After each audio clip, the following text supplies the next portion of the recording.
Welcome everyone, bienvenue, salut, bonjour, Kijazot, Zobien, Zobien. Merci pour la force que vous donnez au podcast. On est toujours dans la démarche de partager les histoires et les parcours de nos athlètes guadeloupéens. Aujourd'hui, on est avec un boxeur, génération 98, numéro 1 en France, pas mondial encore. C'est ça, ouais, bientôt. 7 fois champion de la Caraïbe. Champion de France cadet, 2 fois médaille de bronze en championnat de France senior élite, c'est ça. Depuis 2022, il est passé du statut boxeur professionnel. C'est ça. Everyone, bienvenue, Keshan Jacobi Koali, bienvenue sur le podcast. Merci à toi pour l'invitation et au plaisir d'être là pour discuter avec toi et échanger. Ouais. Ça va, tout se passe bien depuis ton retour en Guadeloupe, t'es tranquille? Ouais, ça va, je suis rentré fin juillet. Donc juste après un combat que j'ai fait le 12 juillet à Nice qui s'est bien passé. Ouais. Donc ouais, je suis content, j'ai profité pour me ressourcer, la plage, la rivière, mamie, tout ça. Donc voilà, et en profiter pour m'entraîner aussi, voilà, reprendre bien la pré-saison en Guadeloupe. Ouais. Ok. Alors, Keshan, tu as un parcours qui s'annonce bien, moi je pense. On va en discuter, mais d'abord, est-ce que tu peux nous dire clairement comment tu as découvert la boxe? On a besoin de savoir le début avant de commencer tout ça. Ouais. Pourquoi la boxe? Faut savoir que j'étais un enfant turbulent, qui avait beaucoup d'énergie, beaucoup de choses à extérioriser, et il me fallait un truc pour me canaliser. Et un jour, je fais un petit stage au centre de loisirs où on fait une initiation à tous les sports, et il y a le stage de boxe anglaise. Et je le fais, je me rappelle, avec Dao Dasso, un ancien médaillé olympique. Voilà, j'étais en région parisienne pour faire ce stage. Ok. Et je kiffe, je fais toute la semaine, je gagne le tournoi à la fin. Et vraiment, quand je rentre en Guadeloupe, bah, je me dis, je faisais déjà du foot avant, mais je commence à être un peu feignant. J'aime bien ce côté confrontation physique, la bagarre, vraiment où je peux être en sport individuel. Je pense que je suis plus, j'ai plus cet état d'esprit. Okay. Et du coup, je dis à maman, ouais, je veux faire du kickboxing, mais il n'y a pas de club près de chez moi à Petit-Bourg. Et finalement, il y a un club au stade de Petit-Bourg, un club de boxe anglaise. Donc, je commence, je fais mes premiers pas et de là, bah, j'ai jamais arrêté. Voilà. D'accord. Alors, comment s'appelle le club et t'as des souvenirs de tes premiers combats là-bas ou pas? Ouais, alors le club, il s'appelle Thibou Boxing Club avec Olivier Fiston. Donc, c'est mon premier coach. Donc, big up à lui. Et oui, je me rappelle ma première exhibition mi-combat, c'est un gars qui était déjà au club, qui avait plus d'expérience que moi. Il devait boxer et bon, il tombe malade et on m'appelle, ouais, il faut que tu boxes ce samedi pour le remplacer. Donc, je crois que j'avais boxé aux Abîmes, ouais. Et du coup, je monte sur le ring pour la première fois et voilà, je fais ma première compétition vraiment en conditions réelles, quoi. Ouais. Et voilà, après ça débute, hein. Une fois que je me suis senti bien, j'ai tout de suite été au championnat anti-Guyane. Ouais. On a voyagé dans la Caraïbe, Martinique, Guyane, tout ça. Donc, ce premier combat te dit déjà, ça y est, je vais faire ça. Ouais. Et ça se passe tellement bien qu'en fait, tu te donnes les moyens ensuite pour continuer, en fait, c'est ça? Ouais, c'est ça se passe bien. Bon, c'est un combat sans décision. C'est juste une exhibition où on lève la main des deux, mais on est en conditions réelles. C'est un petit combat de show avant les vrais combats des adultes. Donc nous, on était là un peu pour lever un peu l'ambiance. Et je boxais un garçon des Abîmes de l'Hibiscus Boxing Club, un très bon club aussi par lequel je suis passé. Ça a été ton club. Ouais, aussi, ouais. Et voilà, donc moi je le connais pas et j'ai cette appréhension de boxer quelqu'un que je connais pas, de confrontation, et j'ai vraiment aimé. Et après, on a vu en moi des aptitudes, des facilités dans le combat, voilà. Et de là, ouais, j'ai continué, hein, les compétitions se sont suivies, championnat de la Guadeloupe, championnat anti-Guyane, championnat de la Caraïbe, créolophone. Et Alors, voilà. avant que tu me parles de tout ça, est-ce que tu peux quand même spécifier aussi la boxe anglaise? Parce que il y en a beaucoup. C'est ça. Vite fait, en quelques mots, quelle est la spécificité de la boxe anglaise? Alors la boxe anglaise, c'est uniquement les poings, et on peut frapper en haut de la ceinture et pas derrière le dos. Donc vraiment sur la face du corps. D'accord. Ok. Donc à la différence avec les autres types de boxe qui sont le pied-point, boxe française, boxe style, etc. Et c'est la seule boxe actuellement qui est en boxe olympique aussi, donc Ouais, j'ai vu. voilà, on peut faire les Jeux olympiques, voilà. Mais donc, du coup, t'as bien choisi la boxe anglaise parce que t'aurais pas pu faire les Jeux olympiques sinon. Ouais, bah après je les ai pas fait. J'ai fait la préparation pour les Jeux olympiques, Ouais, mais j'ai pas été sélectionné, j'ai pas été jusqu'au bout. d'accord. Mais après oui, effectivement, c'est un rêve olympique qui a grandi, le fait que je fasse de la boxe anglaise, voilà. D'accord, je comprends. Mm. Ok. Tu passes au Krebs. C'est ça. Tu Ouais. es crépsien, comme moi, hein, représente Ok. Krebs Antilles-Guyane. Super. Déjà, est-ce que tu étais en section sportive? L'école était déjà construite sur le campus même? Ou Ouais. tu étais... Oui, c'était Ouais. déjà... Donc, Ouais. t'as expérimenté le Krebs avec Mm. l'école À sur le l'intérieur, cas. voilà. Ouais, Ah ouais, c'est ça. d'accord. C'est quoi ton expérience globale Ouais. du Krebs? Comment tu as aimé ton expérience Mhm. socialement, école? Est-ce que tu as réussi à allier sport et boxe? Pardon. École et sport. Scolaire et boxe, ouais. Mhm. Et puis, comment tu étais sur le campus? Dis-nous Mm. tout ça un peu. Bon, faut savoir que déjà, pour les vœux du lycée, justement, je vois mes petites nièces et petites cousines qui, moi, je savais pas où aller. Je savais que je m'entraînais déjà avant d'aller à l'école à 6 heures du matin. J'allais courir avec mon père et tout. Mais j'avais toujours cet aspect, je fais de la boxe, mais je suis encore turbulent. Je fais quand même des bêtises à l'école. Je me fais un peu remarquer. Et souvent, dans le bureau du directeur, Monsieur Tran, à qui je dis bonjour. Et je fais mon vœu, je dis, ouais, je vais aller à Gerville-Réach parce que je crois qu'il y avait une section, sport, quoi. Ouais. Et il me dit non, non, tu vas pas aller à Gerville-Réach, tu vas aller au Krebs. Et moi, je connais pas le Krebs. Et je me dis, c'est quoi le Krebs? Il m'a juste dit, bon, il faut que les prochains trimestres, au niveau des appréciations, j'ai toujours eu des facilités à l'école, donc la moyenne, voilà, sans vraiment forcer. Ouais. Mais vraiment, au niveau du comportement, il faut vraiment que tu te calmes pour intégrer le Krebs. D'accord. Et du coup, ça se fait. Lui, là, c'était un ancien, c'était le proviseur du collège Félix Éboué à Petit-Bourg. Ok. Et c'était un ancien prof de sport qui était passé par le Krebs. Et, euh, et voilà, du coup, on fait les démarches et tout. Et je suis le premier boxeur à ouvrir le pôle boxe anglaise au Krebs Antilles. Mais de ouf, en fait. Parce que moi, ma Ouais. génération, il n'y a pas ça. Ouais, Il n'y a pas de boxe. ouais, c'est Tu ça. vois? Ouais. Ok. Premier boxeur, quand on faisait les photos par pôle, ben, j'étais tout seul. J'étais le seul. Quand je m'entraînais en préparation physique, je m'entraînais avec les athlètes. Enfin, je me mélangeais avec d'autres sports. Mais Oui. c'était vraiment, vraiment tout seul. Et l'expérience, elle est vraiment incroyable. J'ai pu découvrir le haut niveau, enfin commencer à le découvrir. Mhm. C'était Madame QC, la directrice de la cité scolaire. Ouais. Donc aussi un bonjour à elle parce que c'était vraiment, elle nous a vraiment aidé à concilier ce double projet, que ce soit sport et école. Mhm. Et ouais, c'est juste magnifique de côtoyer d'autres sportifs qui ont des objectifs. Chacun part en compétition le week-end, chacun dit ouais, j'ai fait champion de France, j'ai fait champion de la Caraïbe, j'ai fait champion du monde Mhm. et on continue et on se tire tous. Oui. Donc ça te pousse à aussi à suivre tous les sports, que ce soit la voile, le basket, le volley, enfin Mhm. vraiment de tout. Et moi franchement déjà les sportifs on est peut-être un peu différents des humains lambda. Oui. On est un petit pourcentage de la population et c'était vraiment une bonne expérience. J'ai fait mon lycée, donc la seconde à la terminale. J'ai réussi à tout allier. J'ai eu mon bac avec mention bien aussi. Et j'ai fait beaucoup de résultats aussi quand j'étais au Krebs. Donc non, c'était un alliage parfait, ouais. D'accord. Donc, là, tu es en train de me dire que tu étais un élève turbulent. Mhm. C'est plus ton comportement un peu qu'il fallait canaliser. Ouais. Tu arrives à finir tes années Krebs. Mais Krebs, j'étais tout sage. Oui, mais Dès- pourquoi? ouais. Parce que tu voulais faire de la boxe et on te disait qu'il fallait te calmer pour, Mhm. si tu voulais faire quelque chose dans la boxe, Mhm. ou tu penses que c'est la vie qui a fait que, voilà, tu es devenu genre tranquille parce que tu étais plus tranquille dans ta peau, quoi. Mhm. C'est quoi pour toi? Je pense que c'est le fait que j'ai été médiatisé très jeune. À la rentrée scolaire au Krebs Antilles-Guyane, je suis arrivé avec Guadeloupe première parce que j'étais le premier boxeur à ouvrir la section. Tu marques l'histoire déjà, Ouais. là. Donc tout de suite on médiatise, tout de suite il y a beaucoup de visibilité sur toi. Donc tu te rends compte que vas-y, il faut que tu aies un comportement presque irréprochable. Et donc je me suis pris à ce jeu et de là tout simplement, ça s'est fait, je suis devenu bon pas calme mais en tout cas vraiment avec un comportement dit irréprochable.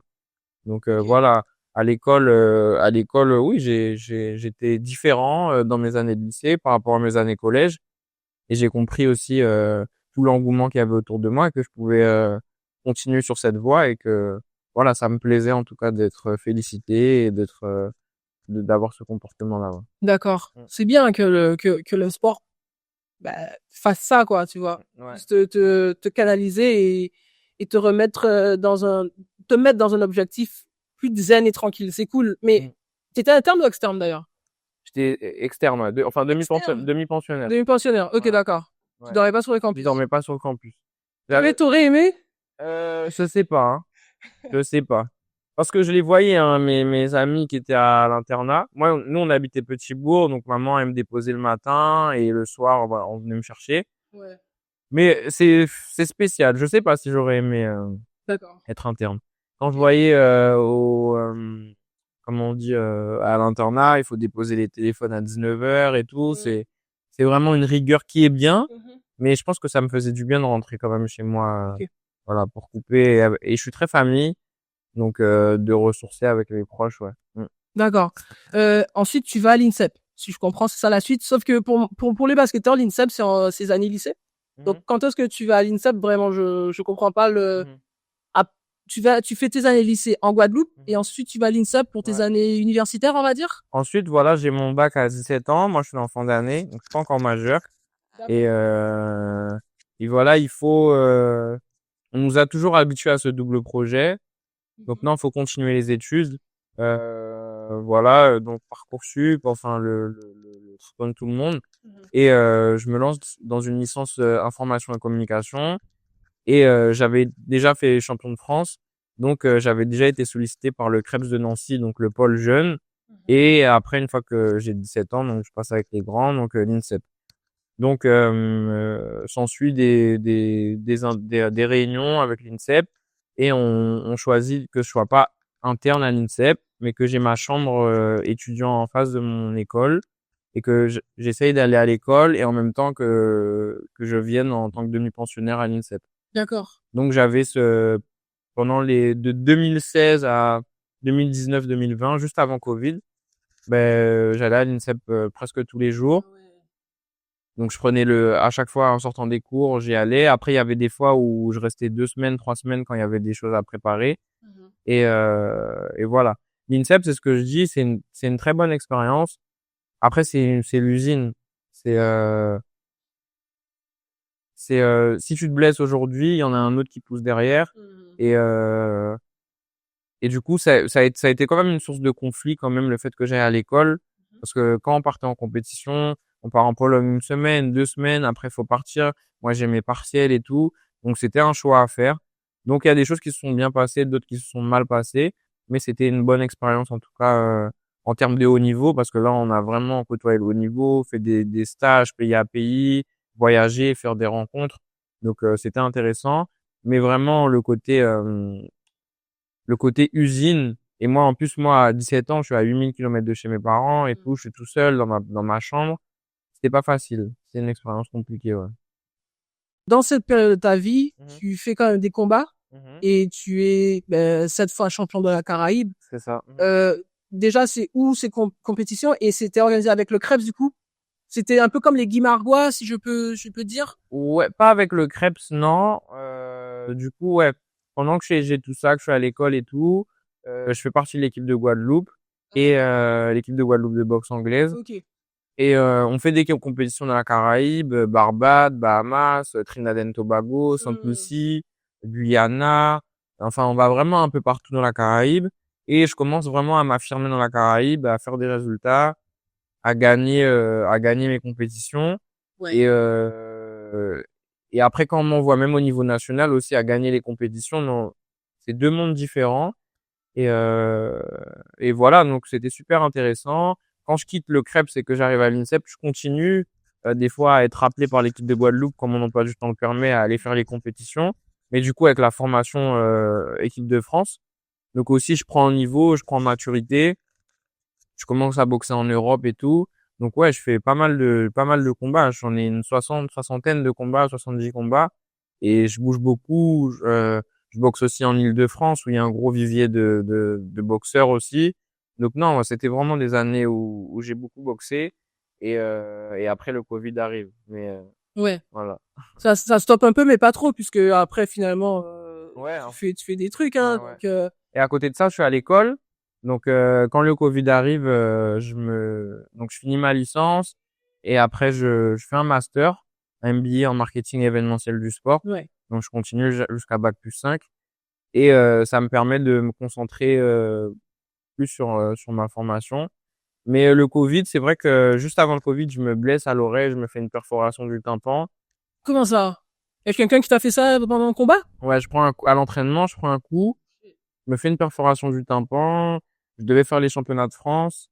Je pense que j'avais mes chances de les gagner. Bon, au final, ma famille me dit que c'est pas une bonne idée.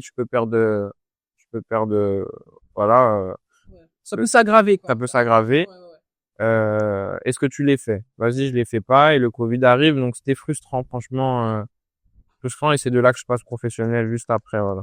Alors, va pas trop vite. Quel est un boxeur qui t'inspire, toi? Voilà. J'ai beaucoup aimé Roy Jones. C'est un boxeur, bon, pas actuel, hein, un ancien boxeur. En termes de skills, ce qu'il propose sur le ring. Actuellement, j'aime bien Gervonta en termes de boxe. C'est un petit poulain de Floyd Mayweather, enfin, un ancien poulain. Ok. Et voilà, franchement, c'est les deux boxeurs qui m'inspirent. J'ai jamais été trop, j'ai toujours été, mon état d'esprit a toujours été compétitif. Euh, Moi, si je fais un truc, je veux gagner et je veux être le meilleur. Mais j'ai jamais été, quand je vois mon petit frère aussi, par exemple, en basketball, tout le temps à suivre les résultats et tout. Moi, j'ai jamais été vraiment dans les archives, chercher qui fait quoi. Je suis tout ce qui se passe, mais je reste quand même extérieur voilà, je garde quand même une limite dans tout ça. D'accord. C'est pourquoi ça te réussit ça? Parce que c'est peut-être ta personnalité aussi qui fait que Ouais, je pense que c'est tu es dans ta bulle, quoi. Ouais. Tu fais ton chemin à toi en sachant ce qui se passe à côté, mais Mhm. c'est toi et toi, peut-être. Ouais, c'est ma personnalité qui est plutôt comme ça, ouais. D'accord. Même dans les objectifs enfin, il y a beaucoup de sportifs qui ont des objectifs, je veux faire champion du monde, champion de France, champion d'Europe. Et moi, je pense que c'est des cases à cocher. Et mon objectif, c'est vraiment d'être le meilleur. Donc, c'est pas juste une ceinture, c'est pas juste quelque chose, c'est vraiment d'être le meilleur dans ce que je fais. Donc, Ok. je dois passer par là. Mais c'est pas une finalité en soi de dire, OK, je fais champion de France, OK, je fais champion d'Europe, champion du monde. D'accord. Mm. La boxe, pour moi, ça m'inspire beaucoup de valeurs, hein, de respect, de dépassement de soi. Selon toi, et comment tu vis ta vie de sportif, quelles sont les valeurs que la boxe te procure ou... Je dirais l'humilité, la discipline, la rigueur, euh, le respect aussi d'autrui et le respect de soi. Ouais. Et voilà, ouais, c'est les valeurs vraiment qui me viennent en tête, ouais. Mm. D'accord. Euh, je sais que c'est un sport et qu'il y a le fair play et que c'est professionnel, mais comment un boxeur, et ça c'est plus une question personnelle que je demande à toi, Mhm. comment un boxeur arrive à faire le lien entre, ou alors la différence plutôt entre je viens pour combattre Mhm. et je ne viens pas pour taper la tête de quelqu'un, tu vois. Mm. Comment ça se développe ça dans la tête d'un boxeur? Parce que je ne suis pas, je connais à peu près le sport, hein, Mhm. tranquille, mais voilà, je pense qu'il y a quand même une notion à respecter, à avoir et une mentalité à avoir Mm. pour se dire que tu viens effectivement combattre avec la force et les poings, mais que tu viens pas là avec la méchanceté en soi. Mm. Tu vois, est-ce que tu comprends un peu ma Ouais, je question? comprends. Est-ce que tu peux nous expliquer comme ça, toi, ta démarche, ta vision de la Mhm. chose? Ouais, mais je pense que monter sur un ring, c'est pas fait pour tout le monde. Ouais. Et malgré que ça soit un sport, il faut avoir un peu de méchanceté pour monter sur le ring. Ok. Ouais, il faut en avoir un peu. Et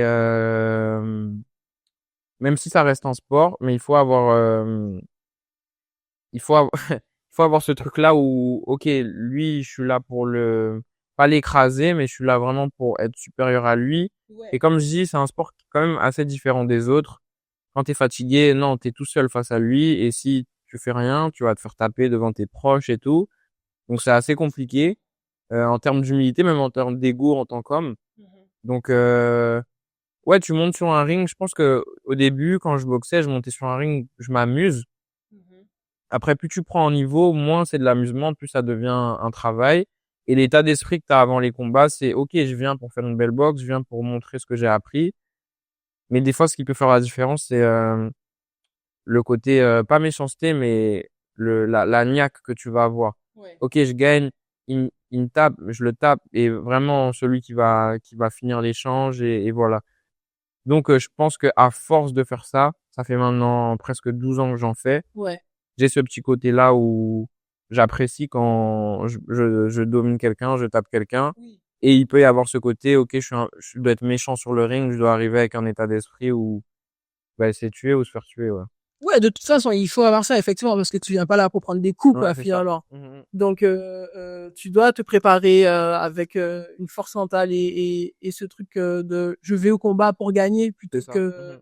que j'y vais pour donner des coups, quoi. Ouais. Ok, je comprends. Mais chaque sportif, je pense, a sa locomotive. Je connais des gars, je sais pas si ça réussit, ou même des femmes, mais qui viennent vraiment pour te tuer, quoi. C'est leur moteur de se transcender et de vraiment Ouais. rentrer dans une phase où c'est de la méchanceté. Tu sens que c'est pour te faire mal, même quitte à sortir des règles. Donc en vrai, C'est ça, du coup, ouais. sans direct, mais des valeurs aussi du sport, Voilà, non? voilà. Ça, Ça peut arriver. Moi, j'ai déjà rencontré ok. des athlètes comme ça. Tu le sens qu'il y a de la méchanceté. Si on peut te mettre un coup derrière la tête, ou un coup bas, etc., ou un petit vice et tout ça, ils vont le faire. Et je pense que ça, c'est dans tous les sports. Il y a des gens qui ont moins de valeur. Est-ce que ça paye sur le long terme? À voir. Ok, J'en suis pas sûr. d'accord. Mm. En 2022, du coup, tu passes de boxeur amateur à professionnel. C'est C'est ça. quoi le déclic? Comment ça fonctionne? Est-ce que c'est la suite, en fait, logique Mhm. de se dire, ben, t'as fait toutes tes années formation et maintenant, je me lance vraiment dans ce métier? Bah ouais, déjà le déclic c'est 2016 Rio, je regardais les Jeux Olympiques avec de grands yeux, Yeah. j'ai envie de les faire et tout, mais il y a pas beaucoup de place. Nous dans notre sport, c'est une place qu'il y a par catégorie. Donc le meilleur, j'étais en moins de 60 kilos, le meilleur moins de 60 kilos de France, Ok. et encore, si on estime qu'il y a aucun moins de 60 kilos en France qui serait susceptible d'avoir une médaille, on n'en voit personne. À qui décide ça? C'est la fédération Ah ouais, de d'accord. Paul. Donc les places elles sont chères. Et, euh, et moi, j'ai le rêve olympique, donc pour Tokyo, mais on n'a pas vraiment de place. Il y a celui qui a fait une médaille à Rio, il est encore là. Donc voilà, c'est un peu bouché. Il y a le Covid qui arrive. Tokyo, je fais la préparation avec eux pour les Jeux Olympiques, mais je sens que j'ai pas vraiment mes chances. Donc donc voilà, soit on attend encore 4 ans, soit on fait quelque chose. Et j'avais plus cette flamme-là en boxe olympique. Euh, En boxe amateur olympique. Donc, je décide de finir mon master et de rentrer en Guadeloupe et de passer professionnel. Ok. Et là, tu fais ton premier match en 2022, c'est ça? 2022 ou 2023? C'est 2022, si je Ouais, me trompe pas. je sais plus. Je sais plus, ton Ouais. premier combat pro Ouais. se passe chez toi, En Guadeloupe. en Ouais. Guadeloupe. Ouais. Ça doit être lourd, ça. Ouais. C'est quoi ça fait un petit moment, mais comment tu t'es préparé? Comment tu as abordé tout ça? Compliqué parce que je devais déjà le faire et puis il est annulé. Je devais le faire à Saint-Martin. Bref, pour la logistique, des illusions. On me dit, ouais, tu peux pas boxer. Voilà, donc je refais un combat en amateur. Mais je m'étais déjà préparé comme un professionnel pour faire plus de rounds, sachant que la différence entre la boxe amateur olympique et la boxe professionnelle, c'est que déjà, c'est la boxe rémunérée quand tu es un professionnel par rapport à l'olympique où tu gagnes pas d'argent. Et aussi, il y a plus de rounds en boxe olympique, en boxe professionnelle. Donc, c'est de 4 à 12 rounds, alors qu'en boxe amateur, c'est 3 rounds maximum. On boxe torse nu, on boxe avec des plus petits gants, on boxe professionnel. Oui. On a le bandage dur. En fait, c'est vraiment différent. Ouais. C'est plus le même sport, presque. Il y a des boxeurs très forts en boxe amateur olympique qui n'arrivent pas à performer en professionnel ou inversement. Donc, c'est vraiment une façon de boxer qui est différente où tu réapprends un peu, ton métier, quoi, ou ton sport. Donc, je trouve que c'était stimulant de réapprendre d'autres choses, de travailler de manière différente. Donc, grosse prépa. Finalement, le combat, il se fait pas. Je dois attendre. Les conditions, elles sont excellentes parce que je m'entraîne avec des préparateurs physiques en Guadeloupe, Loïc Miro, Thomas Pinot en kiné, Malik aussi en ostéo. Enfin, vraiment une bonne cellule où j'ai la récup. J'ai également mon club Hibiscus Boxing Club où j'ai signé avec eux pour cette première année. Donc, je suis au top. Et là vient la date de mon combat. C'était en juillet. Je boxais un Serbe et qui avait déjà au moins 4-5 combats. Et donc, une grosse communication autour de moi. Mais vraiment, j'avais vraiment hâte de montrer ce que je sais faire et de boxer devant mon public. Donc j'ai une très bonne, de très bons souvenirs de ce combat. Ouais, très bons souvenirs. Ouais. Bien de toucher à pour moi un élément essentiel dans la boxe et pour un boxeur, c'est se structurer avec une équipe. Donc quand tu passes d'amateur à professionnel, là comment tu arrives à te structurer? Est-ce que tu connais déjà des gens donc c'est plus facile ou tu cherches des partenaires ou comment tu te structures et quelle est ton équipe actuelle? Je connais des gens, mais de vue, hein. C'est pas des choses dont j'étais habitué. Donc je me structure. J'ai un staff. Et ce qui est bien en professionnel, c'est que tu peux le choisir, ton staff. Tu choisis que ça soit ton head coach, que ça soit ton kiné, ton préparateur physique, ton préparateur mental. Donc voilà, tu choisis. Et il y a eu des boxeurs professionnels en Guadeloupe, mais ça faisait longtemps qu'il n'y en avait pas eu. Donc j'étais pas un cobaye, mais c'était nouveau pour beaucoup de gens. Donc en même temps, moi c'est nouveau pour moi, mais c'est nouveau aussi pour les autres. Donc tout le monde est dans une quête, dans un apprentissage. Je trouvais ça intéressant, pas sur tous les niveaux, parce qu'il y a des choses où on a besoin de conseils de gens qui sont déjà passés par là. Mais en tout cas, moi j'ai trouvé cette première année intéressante où j'ai pu faire ce combat-là. Donc ouais, je m'entoure de ces personnes-là en Guadeloupe. Et après la saison finie, j'estime que j'ai pas fait assez de combats. Pourquoi j'ai pas fait assez de combats? Parce qu'on est loin sur notre petit papillon et les gens ont du mal à venir jusqu'ici. Faut savoir que la boxe c'est du business, la boxe professionnelle. Donc le but c'est d'avoir une fight card où tu as 0 défaite, donc tu prends pas de risque, tu vas pas boxer chez l'adversaire. En plus venir boxer ici, ça veut dire venir une semaine à l'avance, il y a le décalage horaire. Ouais. Enfin, il y a tout ça aussi, il faut mettre un budget, c'est des combats où il y a de l'argent en jeu maintenant. Donc je fais un ou deux combats seulement dans l'année et je trouve que je voulais en faire plus. Donc je décide, je sais pas si je vais trop vite dans la chronologie. Non, non, continue. Okay. Ouais. Donc je décide j'ai une opportunité de signer dans un club du coup sur la Côte d'Azur. Ok, voilà. C'est ma première question. Où tu t'entraînes? Donc, voilà. Vas-y, dis-moi, ouais. Donc c'est ton club actuel. Tu t'entraînes en Côte d'Azur. C'est ça, sur la Côte d'Azur. Okay. Comment je fais la connexion? J'étais venu faire mon club m'a payé un billet pour aller faire une préparation pour un combat. Et je vais rejoindre mes parents qui sont déjà exilés sur la Côte d'Azur. Okay. Donc mon père gère un peu tout ça. J'arrive dans un club tout nouveau pour moi. Je fais juste la préparation avec eux. Donc je fais un peu à Paris et un peu sur la côte. Et ça me plaît vachement. Je fais mon combat, je le gagne en Guadeloupe du coup. Et pour la rentrée, je me dis ouais, je fais quoi? C'est quoi les prochaines séances en Guadeloupe? Il y en a pas forcément. Même si tout le monde a du cœur de vouloir le faire, mais l'organisation, ça prend du temps et voilà. Donc je me pose les bonnes questions et je décide de signer avec le club sur la Côte d'Azur qui me propose, si je suis intéressé, de les rejoindre.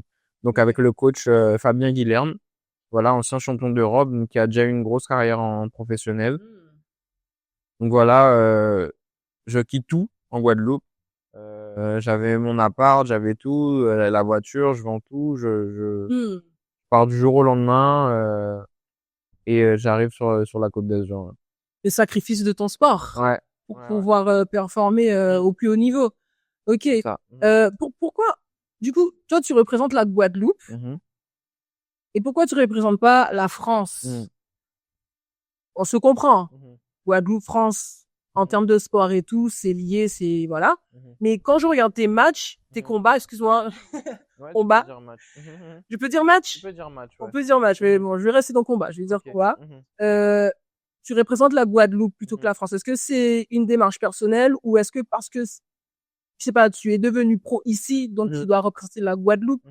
Je comprends pas exactement pourquoi c'est pas la France plutôt que la Guadeloupe. Ouais. Tu vois? Ouais.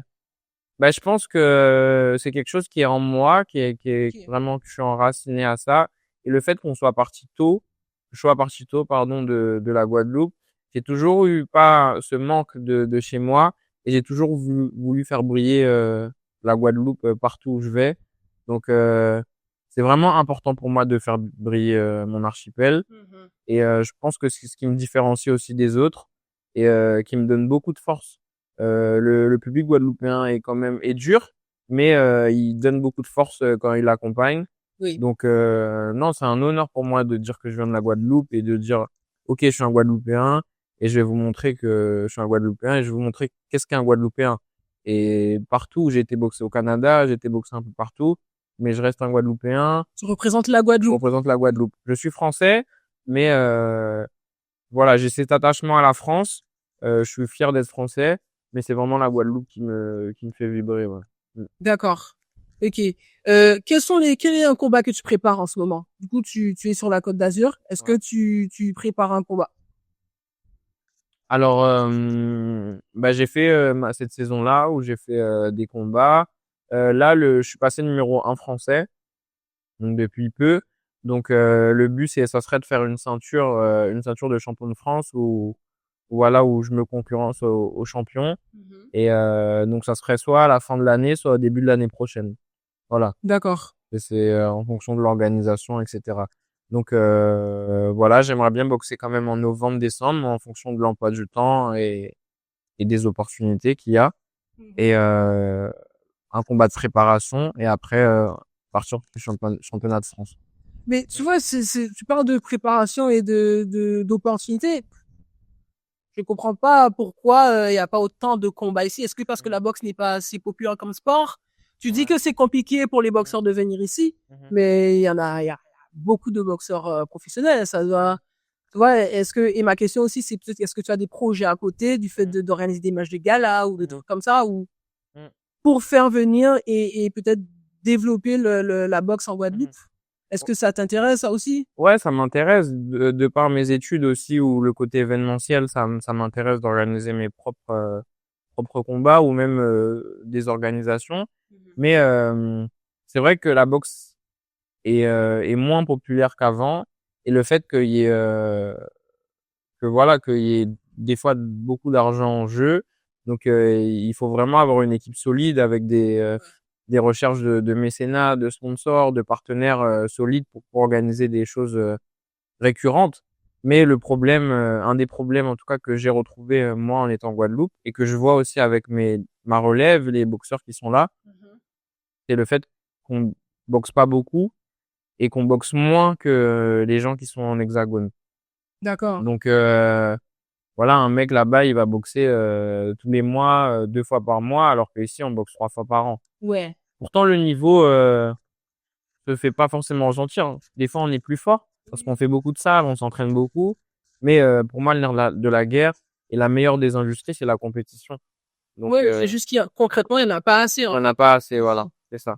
D'accord. Pas assez de compétition et ouais, bon, c'est comme ça, ouais. Ça va venir, peut-être. Ça va venir. Moi, franchement, ça m'intéresse vraiment de développer la boxe.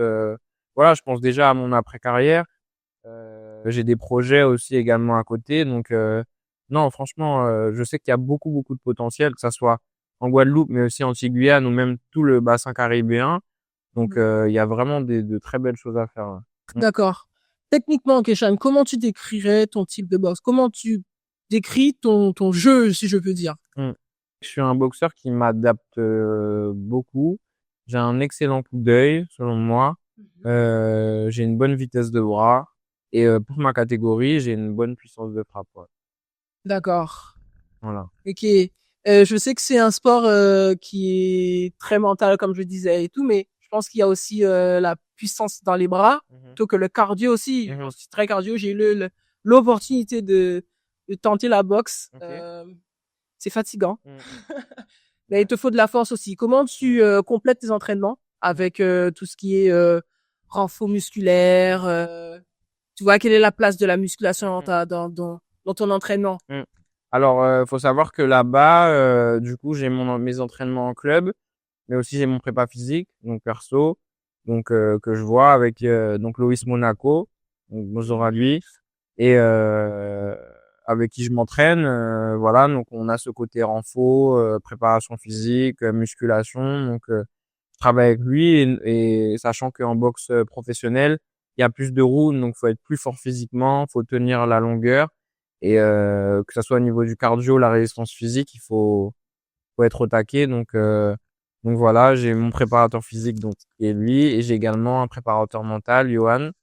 Voilà et mon coach Fabien Guilherme et franchement, pour l'instant, ça se passe super bien. La notion d'encaisser des coups. Comment tu gères ça, du sens où, quand je regarde un combat, bon, pas que tu tombes physiquement quand tu quand tu reçois un coup, mais comment toi tu arrives à gérer cette émotion directement dans le match pour pouvoir réencaisser, pour pouvoir redonner le coup après s'il le faut, tu vois? Est-ce que c'est un élément sur lequel tu travailles aussi à l'entraînement ou t'es peut-être plus attaquant ou tu gères les deux parties? Mais c'est spécial de recevoir des coups quand on n'en a jamais reçu. Je pense que chaque humain va réagir différemment.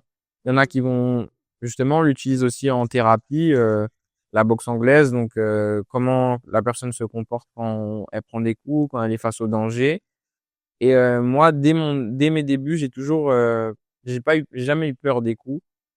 J'ai toujours été aguerri et vraiment ok, il y a des coups qui arrivent, mais je suis prêt à les encaisser et prêt à remettre. Et ça fait maintenant 12 ans que j'en fais. Donc, je travaille pas sur le fait d'encaisser. Je pense que j'ai l'habitude maintenant d'encaisser des coups. Après, je suis un humain. Si je prends un coup, j'aurai mal. Ou si je dois tomber KO, je tombe KO. Voilà, j'ai un foie comme tout le monde. J'ai un menton. Donc, ouais, à force à l'entraînement, on s'habitue. Mais les coups, c'est pas de la nourriture. Donc, on essaie de pas trop en prendre non plus pour, voilà, déjà humainement ne pas être un légume. Il y a beaucoup de boxeurs qui sont touchés au bout d'un moment à force d'avoir des commotions, etc.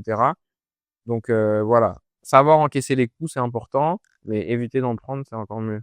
Et c'est ça la gestion de la blessure pour toi. J'ai l'impression que en discutant avec toi là, j'ai l'impression que t'es un béton. Tu vois, tu prends des coups certes, tu les redonnes, mais c'est aussi peut-être la préparation mentale dont tu es en train de me dire et tes blessures, genre, t'en as eu sûrement des blessures, comme tu me disais à l'oreille.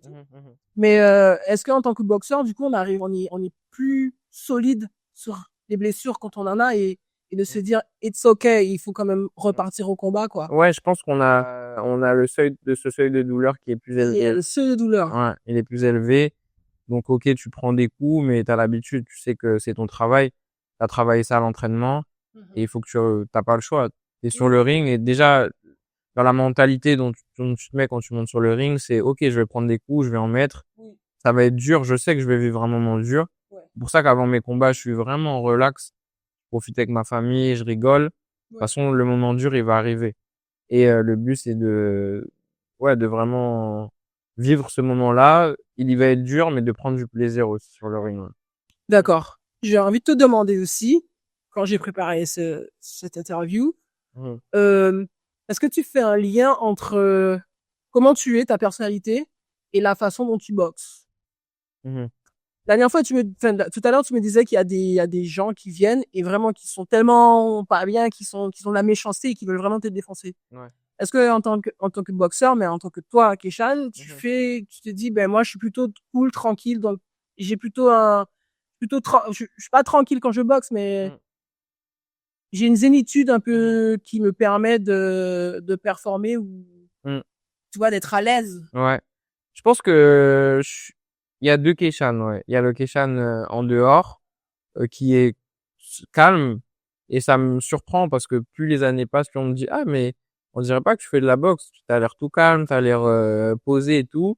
Et le Keshan vraiment ou le Keshan d'avant vraiment avec l'esprit de compétition sur le ring qui est différent, qui est vraiment speed, qui est vraiment voilà, tonique. Donc, ouais, je pense qu'il y a 2 Keshan.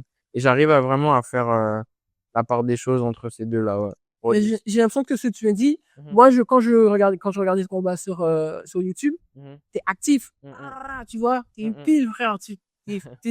T'es focus. ouais, ouais, Et ouais. là, je discute avec toi, Mhm, t'es plutôt tranquille. Donc, ouais, on aurait dit, t'as une force, t'as deux forces. Non, t'as une force qui fait la bonne balance, mhm, tu ouais. vois, des deux trucs. Et Mm. ça te réussit, non, tu penses? Ouais, ça me réussit. En tout cas, pour l'instant, ça me réussit. Je sais que, voilà, on peut toujours en faire mieux.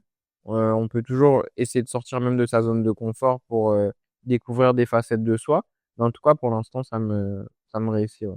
D'accord. Mhm, En termes techniques aussi, euh, si t'avais un geste technique que t'aurais aimé mhm. approfondir, lequel ce serait?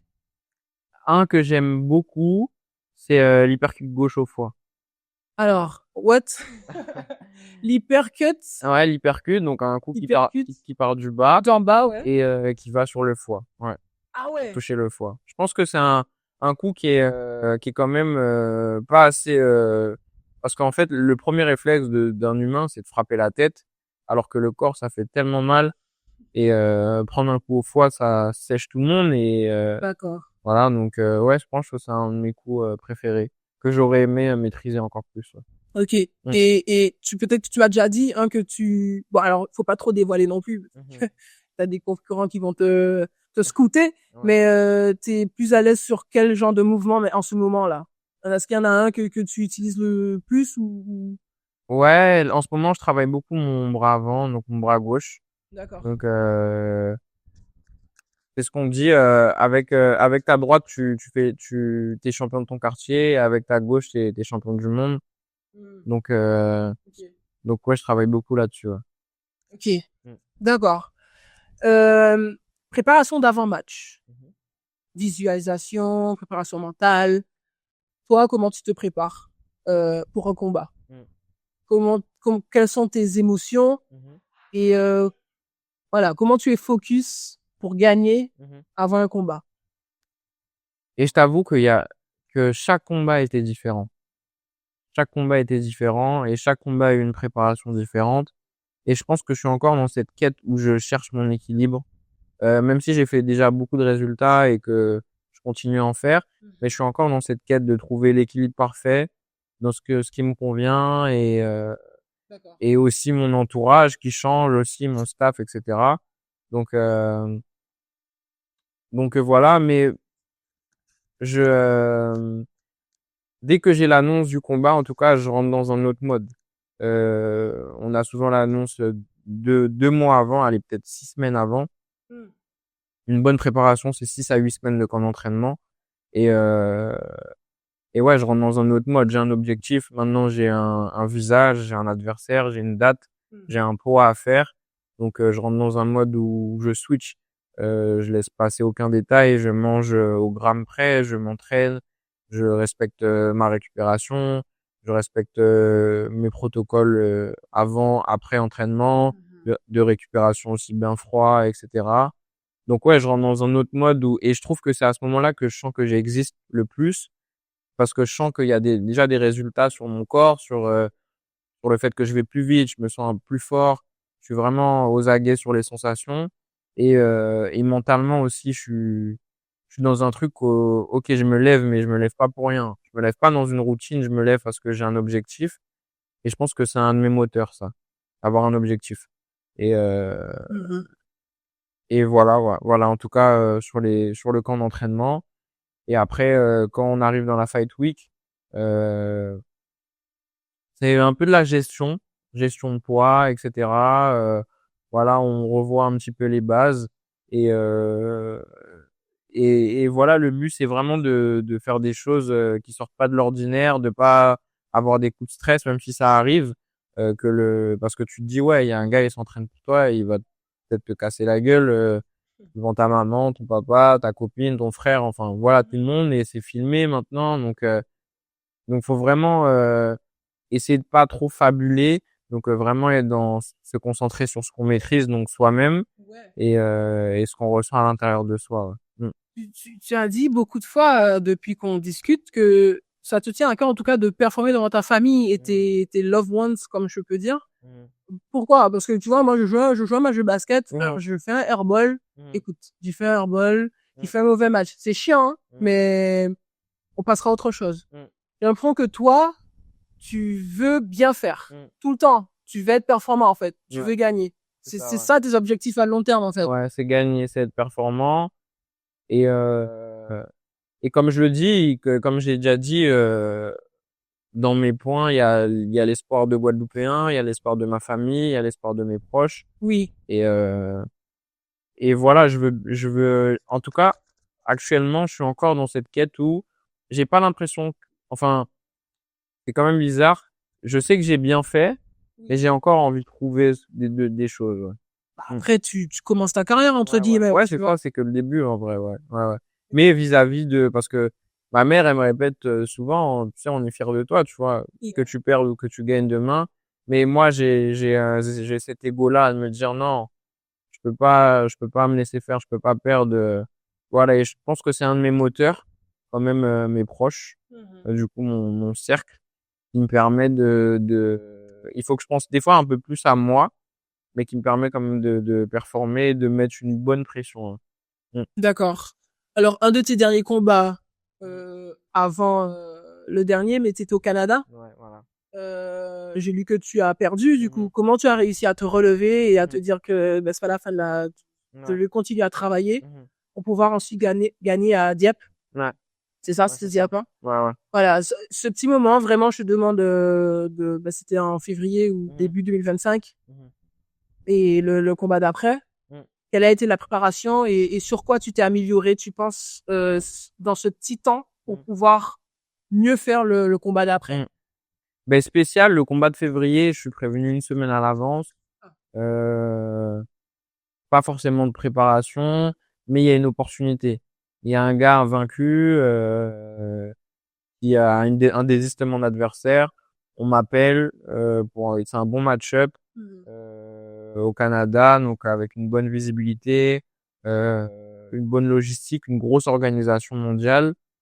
Est-ce que tu veux faire le combat? Après, je suis un homme de défi, donc j'avais pas de combat en perspective à ce moment-là. Donc je me dis, vas-y, Kishan, t'as rien à perdre. Il est mieux classé que toi. Il est censé peut-être être plus fort que toi, mais vas-y, on y va. Du coup, je suis prévenu une semaine, 10 jours à l'avance. On part de la Côte d'Azur, on va au Canada. Bon, il y a ce côté décalage horaire déjà. Il y a de la neige aussi. Il fait froid et tout. Mais je me sens à ma place. Je sens que ouais, je suis au bon endroit, même si ça va être un combat très dur, mais je suis au bon endroit. Je crois que c'est mon deuxième 8 rounds. Et le combat, voilà, le fight week, on arrive, la pesée se passe bien.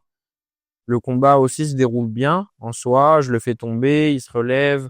Mais je sais que je suis chez lui et on a ce côté-là en sport de combat. Quand tu es chez l'adversaire, il faut soit en faire plus, soit il faut le mettre KO pour gagner. Parce que sinon il est chez lui et tu auras sûrement pas bon, c'est un peu malheureux, hein, mais ça reste, c'est ce sport, en tout cas, ça en fait partie. Donc, voilà, je fais un beau combat, je suis fier de mon combat, je fais avec mes armes. Il a été plus fort tactiquement sur ce combat. Et voilà, donc, ok, je suis fier de mon combat, je rentre chez moi. Et c'est là que je me refais une perforation au tympan. Ouais, je me refais une perforation au tympan, donc je suis off.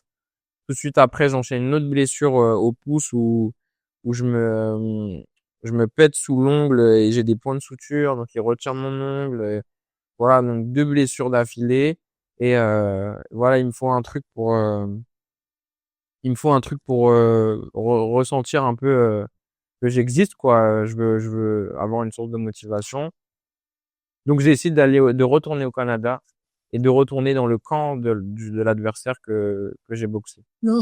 Ouais. Et du coup, dans sa salle aussi, avec son coach, avec tout le monde.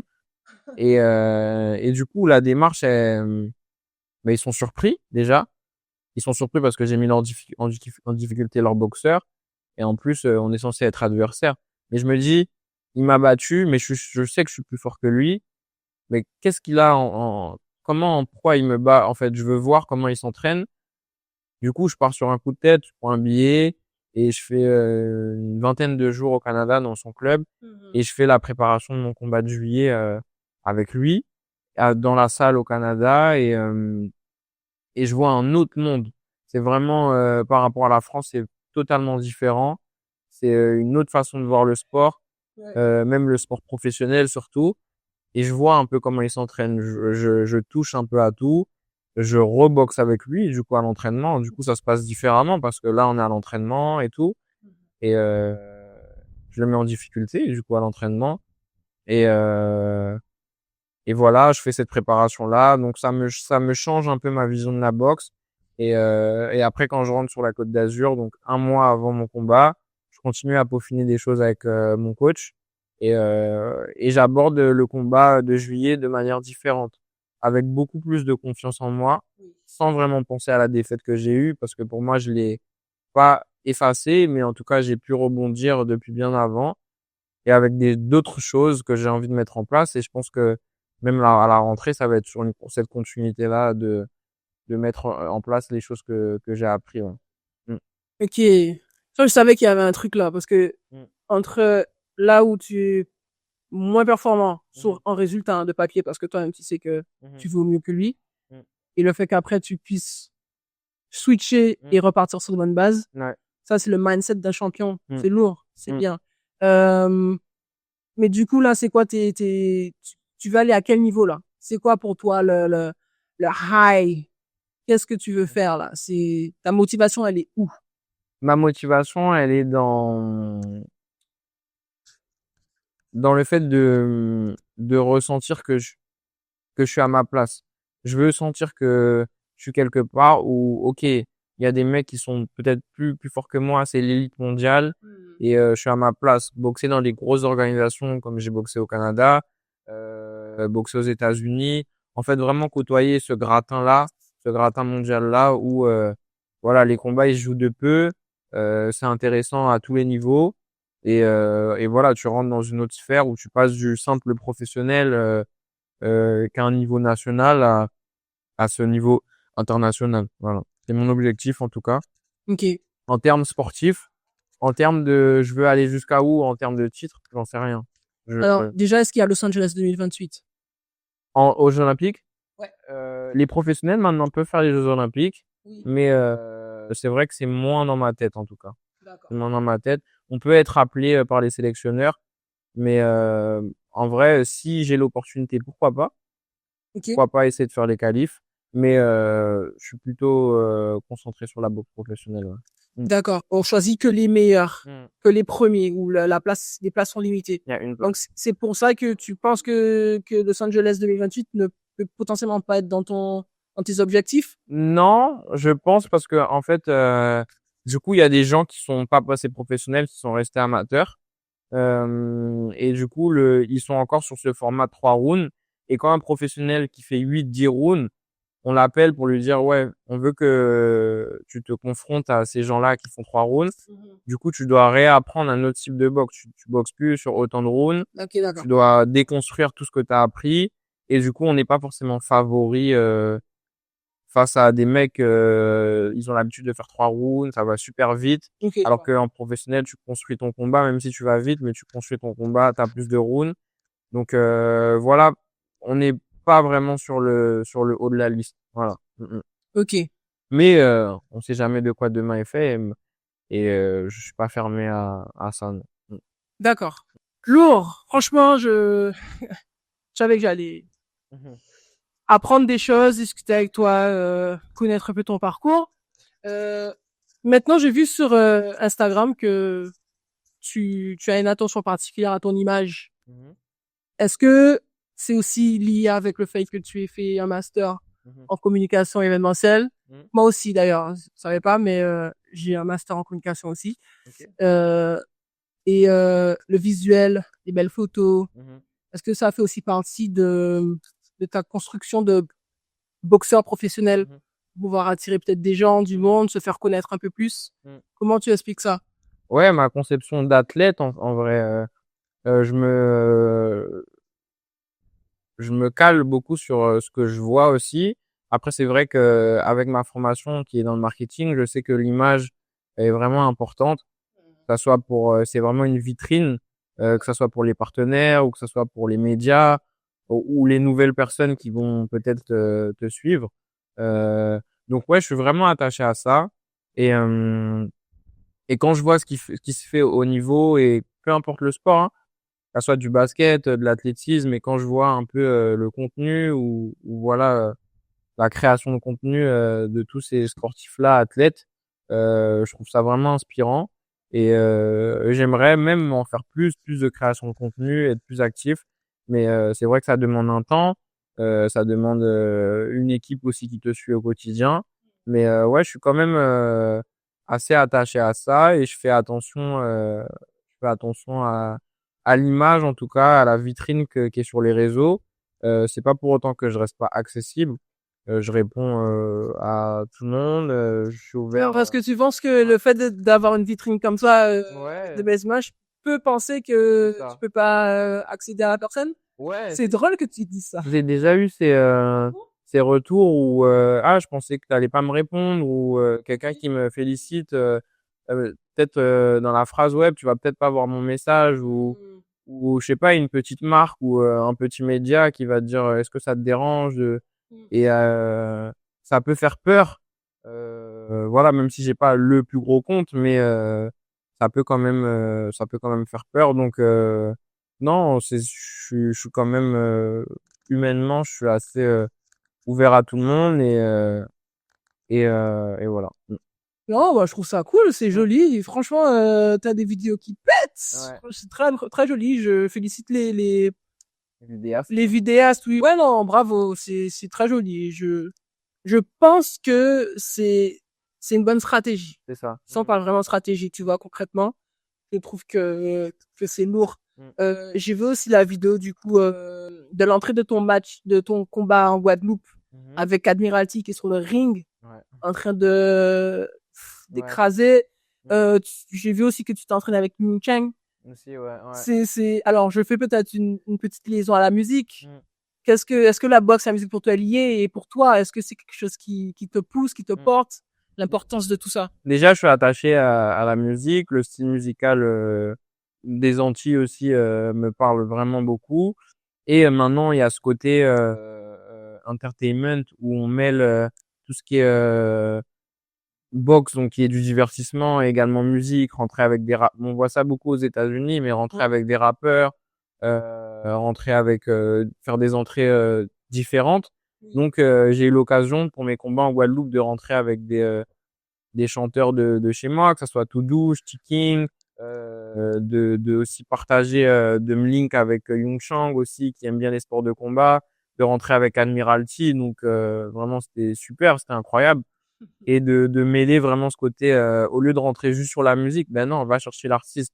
Et je Ouais. trouve que, ça soit en termes de production d'image, c'est super, voilà. Et en termes d'émotion, toi, en tant que sportif, tu le vis vraiment, c'est incroyable de rentrer avec quelqu'un qui chante et censé déstabiliser l'adversaire, donc c'est encore mieux, ouais. J'imagine les émotions, ça va être lourd. Pour Ouais. toi, là, tu dois être au max, tu dois Mm. être prêt, ready, Ouais. tu vois, ça doit vraiment te hyper. Mm.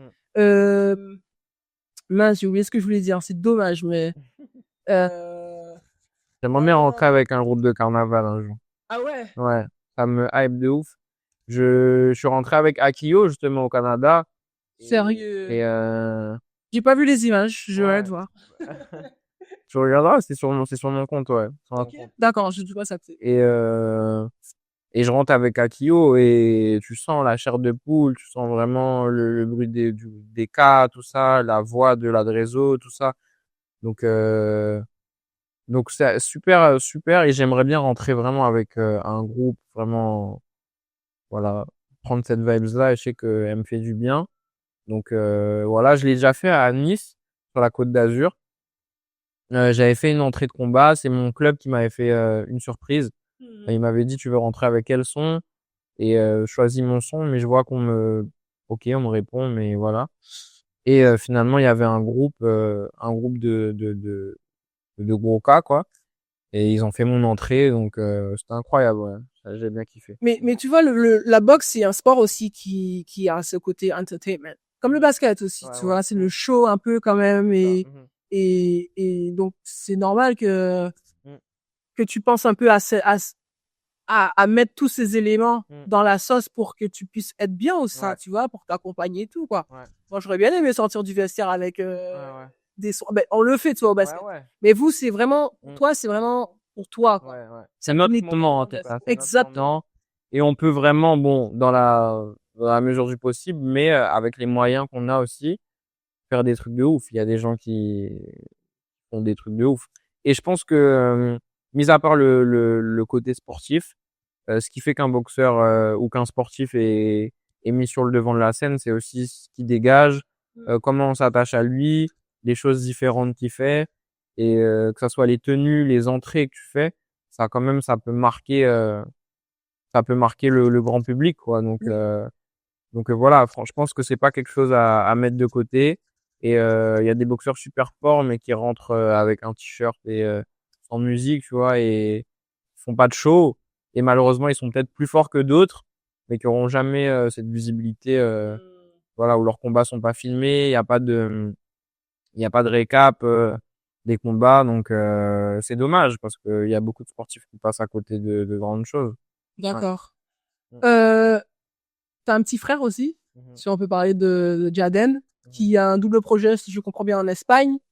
Félicitations à lui, félicitations à vous, à votre famille, c'est très très cool. Est-ce que tu peux en parler un peu, quelle est sa démarche et comment tu l'encourages toi au quotidien?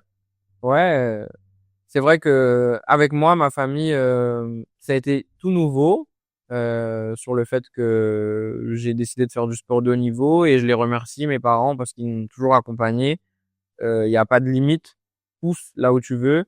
Et je pense que mon frère aussi, ça, le fait de me voir, ça l'a vraiment guidé sur le fait il y a rien d'impossible. Donc lui, il est plutôt basket. Tant que je me donne les moyens, tant que je travaille, voilà. Et lui, il a plus par rapport à moi, à son âge, j'étais un peu turbulent, un peu foufou. Lui, depuis très jeune, il a comme tu as dit, il est sérieux, il sait ce qu'il fait, il sait où il veut aller. Et il a eu cette opportunité l'année dernière, après une blessure, de se remettre de sa blessure, de son opération, et de passer des tests pour entrer dans un centre de formation, du coup, en Espagne, à Madrid, à l'Académie Zentro. Donc voilà, moi je l'ai accompagné comme je pouvais dans son projet avec mes parents. On a essayé de faire une cagnotte parce que ça demande des fonds, etc. Pour aider, quoi, parce que voilà. Et la relation qu'on a entre lui et moi, elle est quand même spéciale parce que je sens qu'il commence à s'affirmer. Là, il a 16 ans, et je sens il me dit, regarde, moi aussi, je passe à la télé comme toi. Moi aussi, je fais ça, je fais des résultats. Et je sais qu'il travaille très dur. Il est pas très expressif. Il est dans son monde. Et voilà, moi, je lui souhaite le meilleur dans sa quête, et il faut qu'il aille au bout de ses objectifs. Donc maintenant, il est en Espagne. Il a fait une année. Là, ça va être la deuxième année à la rentrée. Et il continue, hein, c'est pas facile, les sports collectifs. Moi, j'aurais du mal parce que tu restes sur le banc, tu reviens et tout. Je sais que faut avoir un caractère plutôt altruiste, un petit peu, où tu sais qu'il faut partager. Il y a pas que tout pour toi.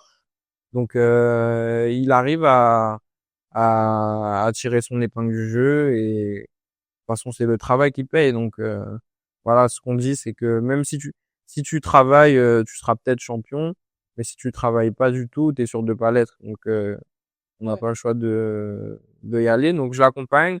Là, il était en Guadeloupe, il s'est ressourcé. Justement, il a fait le camp, du coup, voilà, au top, où vous vous êtes rencontrés. Franchement, super, super joueur, hein. Moi, j'ai beaucoup aimé la personnalité. Il est fort aussi, hein. Il a du move. Il a posté une vidéo hier aussi où il s'est fait une petite série derrière le dos, là. Il est technique et franchement, on lui souhaite que du bon. Vraiment. Et ce côté, justement, avoir un profil où tu postes du contenu, il le voit avec moi, et il commence aussi à le faire. Et ça va lui servir, peu importe où il va aller. Je sais que maintenant, on regarde les vidéos, on regarde les highlights de tes matchs. Si jamais pour voir qu'est-ce que tu fais. Donc non, moi je le regarde et j'essaie bon, je m'y connais pas trop en basket, c'est plus mon papa, mais quand je peux, je vais en Espagne le voir à ses matchs. D'accord. Je vois où il est dans son académie, donc non, on a cet échange-là et je pense que il va se donner les moyens pour aller là où il veut aller.